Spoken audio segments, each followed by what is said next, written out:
The unseen epidemic. In the grand sweep of American history, some stories are etched into our collective memory. They are the headlines that stop a nation, the moments that define a generation. We remember the names, the faces, the seismic events that shook the world. But beneath the noise of history, another story was being written. A silent, sprawling epic of loss that went completely unnoticed for 35 years. It wasn't a single event.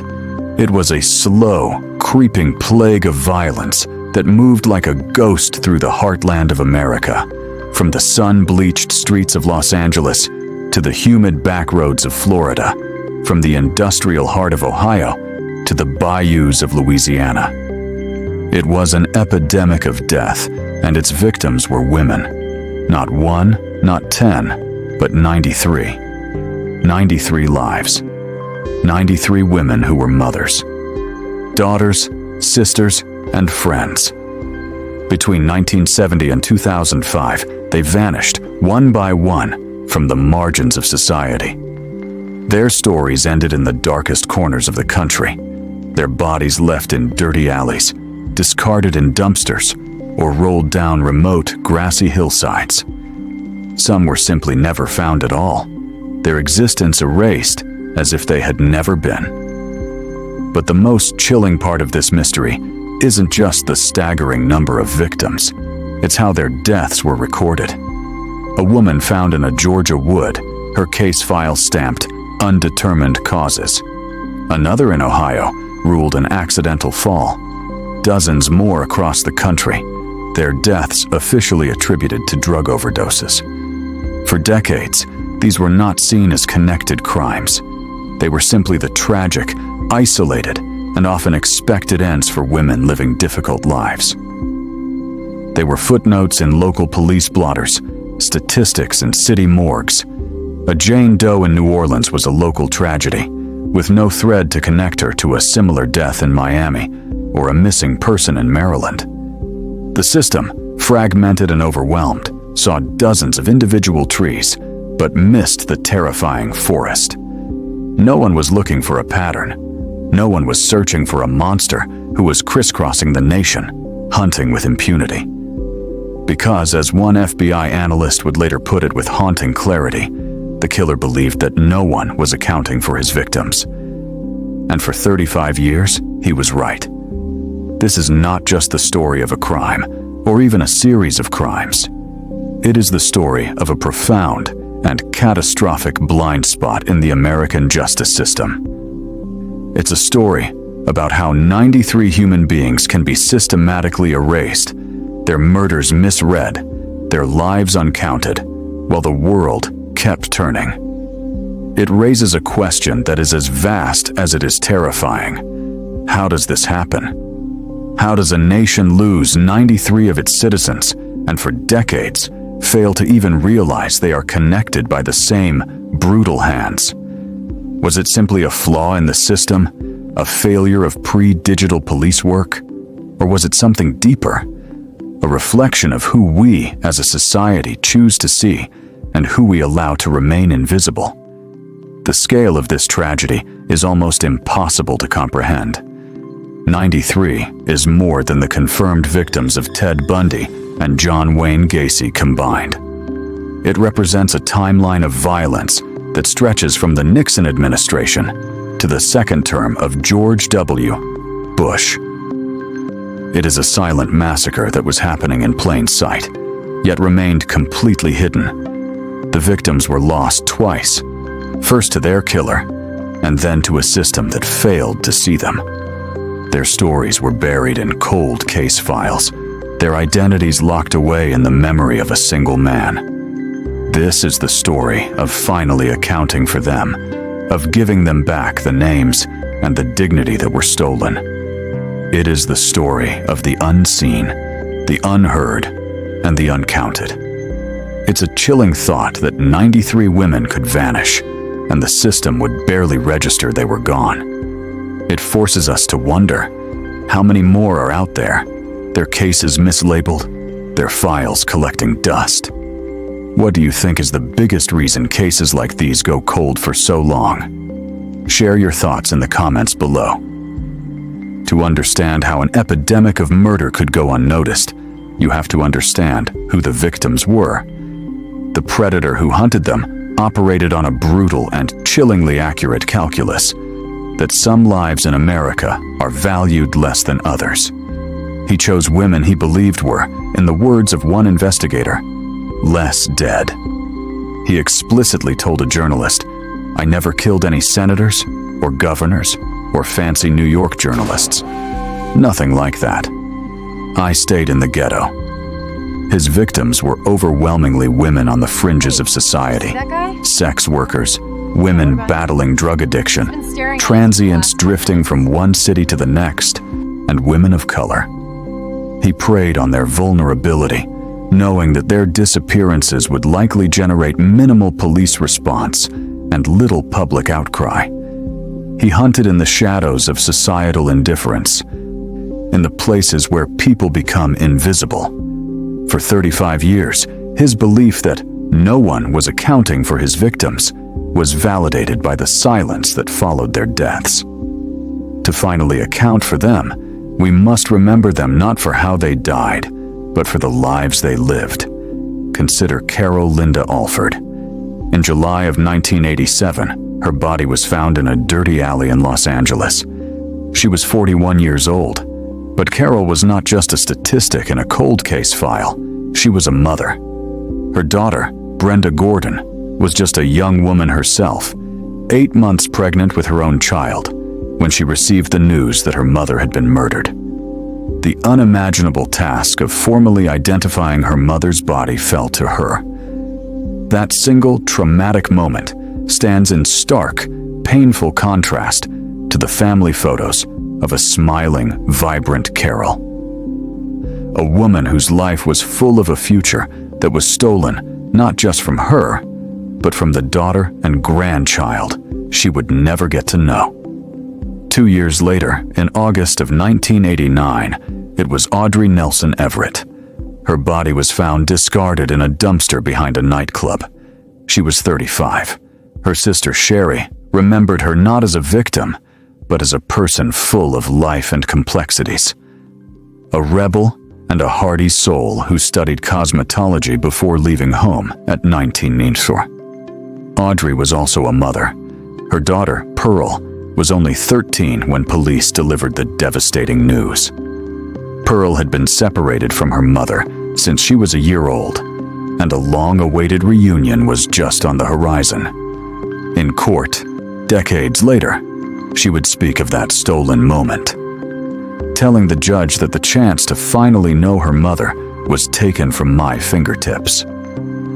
Less than a month after Audrey's murder, Guadalupe Lupe Apodaca was found in an abandoned auto repair shop. She was 46. The discovery was made by a young boy who had been kicking a soccer ball against the building and happened to peer through a window. Lupe was a mother of 2. Her son, Tony Zambrano, was only 17 years old the last time he saw her. It was a simple, ordinary moment. She was heading out for drinks the night she had the fatal misfortune of crossing paths with her killer.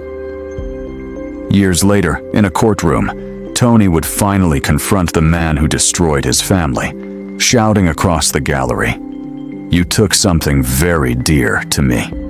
You hurt my mom." The stories stretch across the country and across the decades. For 46 years, a young woman found on a roadway in Macon, Georgia in 1977 was known only as Macon Jane Doe. She was a ghost in a file, a name long forgotten. But in 2022, through the modern marvel of forensic genetic genealogy, investigators were able to build a DNA profile from her skeletal remains. They found a relative who then connected them to her remaining family. After nearly half a century of silence, Macon Jane Doe finally had her name back, Yvonne Pless.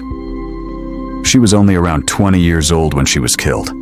For her family, the news was not closure, but a painful, long-delayed answer to a question that had haunted them for a lifetime. These are just 4 of the 93. Each one a story of a life, not a death. Each one a person who mattered. The idea that some lives are valued less than others is a difficult and uncomfortable truth. It's the very foundation that allowed these crimes to go unsolved for so long. If you believe every victim deserves justice and a voice, no matter their circumstances, please hit the like button to show your support for their stories finally being told. For 35 years, a ghost haunted America.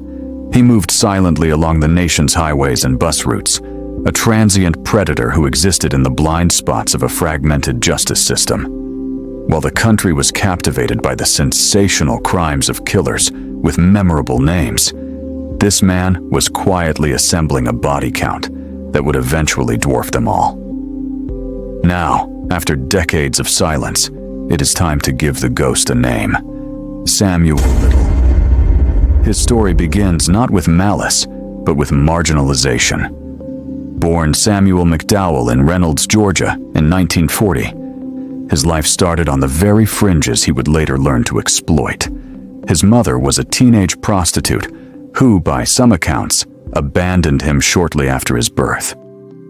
Raised by his grandmother in the racially segregated town of Lorain, Ohio, Little's childhood was a tapestry of instability and academic failure.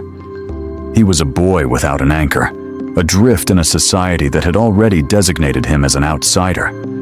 This early life of poverty and disregard created a twisted psychological blueprint. He didn't just hunt for victims, he hunted for reflections of his own societal invisibility, allowing him to exert a final, horrifying power over women the world had already thrown away. The pathology that would define his crimes took root in these early years. He would later confess to investigators that his dark obsession began with an image from kindergarten, the simple sight of his teacher touching her neck. This fixation on the neck would fester and grow, evolving into the core of his sexual motivation and his brutal, unvarying signature. As a teenager, he began collecting true crime magazines, poring over lurid depictions of strangled women. These magazines served a dual purpose. They fed his violent fantasies, and more practically, they became his textbooks. They taught him about forensics before he ever committed a murder, schooling him on the importance of fibers and fingerprints, and showing him how to avoid leaving a trace. His criminal record reads like a textbook case of violent escalation. It started at age 13 with theft. By 1975, at the age of 35, he had been arrested 26 times across 11 different states for a litany of offenses that grew steadily more severe: fraud, assault, armed robbery, and rape. He was a constant, low-level presence in the criminal justice system, a familiar face in countless precincts, yet no one saw the monster hiding in plain sight. For much of this time, he traveled with a long-term partner, Aurelia Jean Dorsey, a woman 27 years his senior, who often acted as his accomplice in theft. It was during his years with her that he began to kill, crossing the line from a life of crime to a life of clandestine murder. His ability to remain a ghost for so long was a direct result of 2 critical factors: his method and the system's fragmentation. A former boxer, Little's method was brutally simple and deceptively clean. He would stun his victims with powerful punches and then strangle them. There were no bullets to trace, no stab wounds to analyze. His strangulation was often so subtle that it didn't even fracture the victim's hyoid bone in their throat. For coroners and medical examiners in the 70s and 80s, this presented a puzzle. When the body of a known drug user or sex worker was found, without obvious signs of trauma, the cause of death was too often assumed to be an overdose or natural causes. This wasn't just a mistake, it was a systemic confirmation bias. The system saw the victim's lifestyle and wrote off their death, effectively closing the case before a homicide investigation could even begin. Little didn't just rely on this flaw, he built his entire career on it. Compounding. This was the siloed nature of American law enforcement in the pre-digital age. Little was a nomadic killer, constantly moving by car or bus across at least 19 states. A Jane Doe found in a New Orleans alley was a local tragedy, logged in a filing cabinet. A missing woman in Miami was a separate case for a different department. A misclassified overdose in Cleveland had no connection to any of them. There was no national database, no interconnected system to flag the horrifying pattern that was emerging. For 35 years, Samuel Little wasn't one serial killer in the eyes of the law. He was dozens of disconnected cold cases, unsolved homicides, and unexplained deaths scattered like ghosts across the map of America. It's easy to look back with 21st century technology and see the pattern. But this case exposes a massive flaw in how justice was pursued for decades. Do you think enough has changed since then to prevent a killer like this from operating today? Or do the same blind spots still exist? Let us know your thoughts in the comments, and if you find this part of the story important, hit the like button to help us continue the conversation. The end for America's most prolific serial killer did not come in a hail of gunfire or a dramatic high-speed chase. It came quietly on September 5, 2012, at a homeless shelter in Louisville, Kentucky. Samuel Little, then in his early 70s, was arrested on an outstanding narcotics warrant and extradited to Los Angeles. To the arresting officers, he was just another career criminal, a ghost with a rap sheet a mile long. But once he was in custody, modern science finally gave a voice to the ghosts who had followed him for decades. Detect DNA, and when it was run through the national database, the system lit up. It was a direct match. Not to one cold case, but to 3. The DNA linked Little irrefutably to biological evidence left at the scenes of 3 brutal murders in Los Angeles from the late 1980s: Carol Alford, Audrey Nelson, and Guadalupe Apodaca. In September 2014, Little was put on trial. The prosecution's case was an ironclad fortress of forensic science, bolstered by the harrowing testimony of other women who had survived his attacks over the years and lived to tell the tale. Despite the overwhelming evidence, Little was defiant.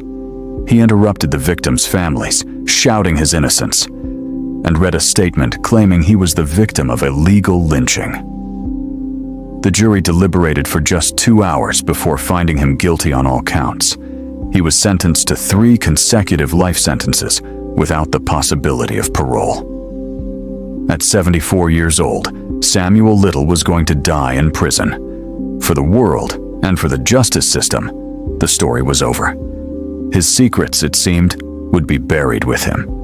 But the story wasn't over. One man had a hunch. Miles away in Texas, Ranger James Holland was staring at a cold case file from 1994, the unsolved murder of a woman named Denise Christie Brothers in Odessa. He had a gut feeling Little might be involved. In 2018, Holland traveled to the California prison, where Little was incarcerated, beginning a series of interviews that would ultimately span over 700 hours and rewrite the annals of American criminal history. Holland knew that standard interrogation techniques would be useless. Asking a man like Little about remorse or providing closure for families was a dead end. Instead, Holland, a master interviewer, identified Little's greatest vulnerability: his colossal ego. He observed that Little took deep offense to being labeled a rapist, but seemed to almost relish the identity of a killer. So, Holland didn't condemn him. He gave his narcissism a stage. He built a strange and unsettling rapport. He brought Little pizza and his favorite soda. He listened. He didn't judge. He simply asked for the story. And then Holland made the move that would unlock everything. Discovering that Little had a talent for drawing, he provided him with art supplies. He asked Little if he could remember what his victims looked like.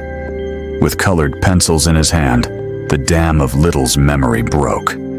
The 78-year-old killer, who possessed a stunningly photographic memory, began to draw. He drew face after face, dozens of hauntingly detailed portraits of the women he had murdered, conjuring their features from the depths of his memory. He remembered their hair, the shape of their lips, the look in their eyes. The interrogation was no longer an interrogation. It was a performance. With Holland as his audience, Little began to confess. The stories poured out, a torrent of violence spanning 35 years and 19 states. He recounted the details with a chilling, detached pride. He remembered the layout of the streets, the weather on a particular day, the song playing on the radio. He described the unusual arches near where he killed a woman in Miami, arches detectives later confirmed were still there. The very traits that had made him such an effective killer, his pride, his intelligence, his phenomenal memory, were now the tools Holland was using to dismantle his secret world. The confessions weren't an act of contrition. They were a final, grand boast from a man who wanted the world to know just how good he had been at being evil. As the confessions mounted, the FBI's Violent Criminal Apprehension Program, or VICAP, was faced with a monumental task, corroborating a 35-year, nationwide murder spree. Analysts began the painstaking work of cross-referencing Little's vivid, but often chronologically jumbled memories with thousands of cold case files from dozens of jurisdictions. The puzzle was immense, but for the first time, someone was finally accounting for the victims. The interrogation of Samuel Little is a masterclass in criminal psychology, but it also reveals a chilling pride in his work. Do you think providing comfort and a stage for a killer's ego is a justifiable means to an end if it solves dozens of cold cases? Hit the like button if you're fascinated by the psychology of this case, and share your thoughts on this ethical dilemma in the comments. Samuel Little's reign of terror did not end with a final, dramatic confrontation. It ended quietly, in a hospital bed. On December 30th, 2020, at the age of 80, America's most prolific serial killer died of natural causes while serving his life sentences. There was no final confession, no deathbed apology, just the quiet passing of an old man. For the monster who had carved a 35-year path of destruction across the country, the end was peaceful. But for the families of his 93 victims, and for the dozens of women who still remain nameless, his death was not an end. It was simply the closing of a book that held all the answers, leaving a final, haunting chapter unfinished. The story of Samuel Little does not conclude with his last breath. It concludes with the legacy he left behind. A chilling gallery of ghosts drawn by his own hand. He once told a journalist, "I live in my mind now, with my babies, in my drawings." Those drawings, the dozens of portraits he sketched from his photographic memory, were his trophies. They were the method by which he privately relived his crimes, savoring the power he held over the women he sought to erase. But in a final, profound irony, the killer's trophies have been transformed into the single most important tool for justice. The FBI has released these haunting images to the public, turning the killer's private gallery into a national call for help. Each sketch is a plea for recognition, a ghost story waiting for a name. They are the last, best hope for restoring the identities of the women who remain lost to history.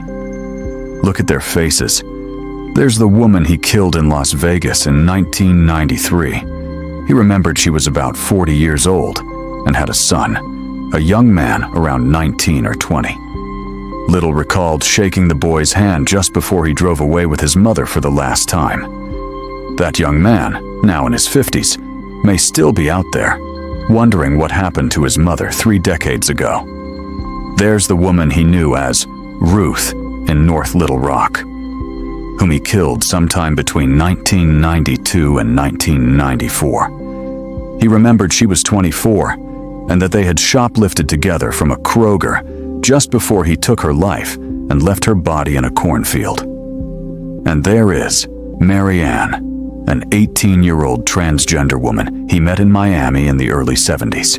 He remembered her name, her height, her weight, and the specific details of driving her into the Everglades, where he dragged her body into a swamp, convinced she would never be found. For every one of these women, there is a family, a friend, a child, or a parent who has lived for decades with a gaping hole of uncertainty. These drawings are their last chance for an answer. The case of Samuel Little forces us to confront a deeply uncomfortable truth.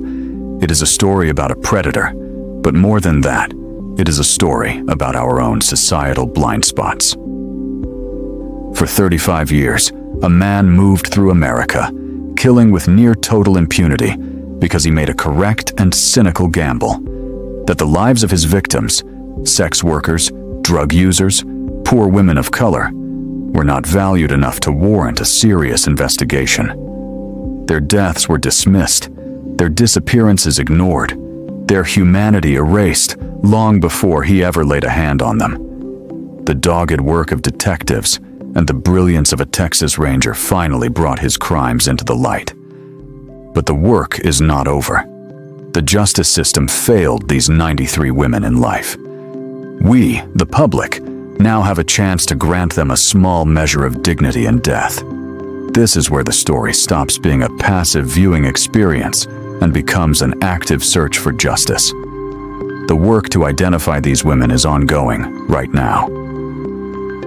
We have placed a direct link to the FBI's official page in the description below, where you can see all of Samuel Little's drawings and the details of each unsolved case. Please, take a moment after this video to look at these faces. You might be the person who recognizes a long-lost friend, a neighbor from childhood, or a family member who vanished without a trace. You could be the one to finally bring them home. If this story has moved you, use the comment section below, not just to share your thoughts, but to honor these women. Let's make this a space to remember their names and acknowledge their lives. We believe that telling these stories responsibly is the most important work we can do. If you agree, please subscribe to our channel and hit the notification bell. Your support is what allows us to continue seeking justice for the forgotten and ensuring that every single victim is accounted for.